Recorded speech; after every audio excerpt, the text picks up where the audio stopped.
So குயிக்காக வந்து ரசம் வச்சிட போகிறேன். இங்கே வந்து 2 தக்காளி வந்து கட் பண்ணி போட்டிருக்கேன்.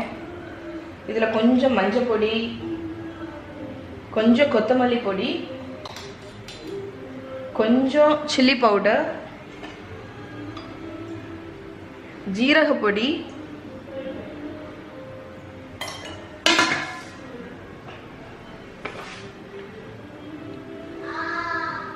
உப்பு, இனி வந்து புளி போடணும், பூண்டு போடணும்.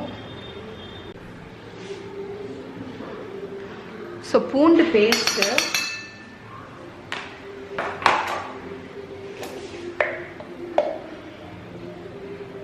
புளி பேஸ்ட்டும் போட்டிருப்பேன்.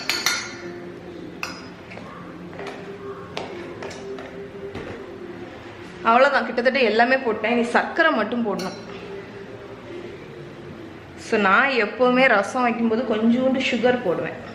இது ஆப்ஷனல் தான், அது அந்த டேஸ்ட்டை என்ஹான்ஸ் பண்ணும். கையை வச்சு நல்லா பிசைஞ்சிடலாம்.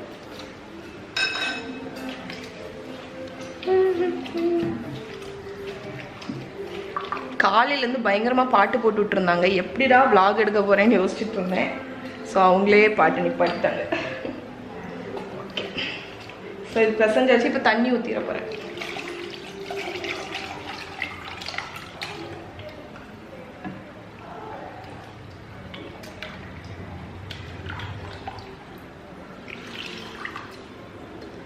இனி இதை அடுப்பில் வச்சு நம்ம கொதிக்க வச்சிட வேண்டியதான். கொதிச்சா ரசம் ரெடி. அதுக்கப்புறம் கடைசியாக கொத்தமல்லி கீரை மட்டும் போட்டுட்டா போதும். 1 ஸ்பூன் நெய்யும் கூட கடைசி ஊற்றிக்கலாம். ஸோ ரசம் வந்து கொதிக்க வச்சுட்டேன். இது அப்படி கொதிச்சு சைடில் அப்படி நுரைச்சிட்டு வரும்போது கொத்தமல்லி கீரையை போட்டு ஆஃப் பண்ணிடுவேன். ஸோ இது வந்து இதாகிட்டு இருக்கும்போது ஸோ ரசம் வந்து சூப்பராக ரெடி ஆயிடுச்சு. இங்கே பாருங்கள், நான் உடனே கொத்தமல்லி கீரை போட்டு மூடி போட்டு வச்சுட்டேன்.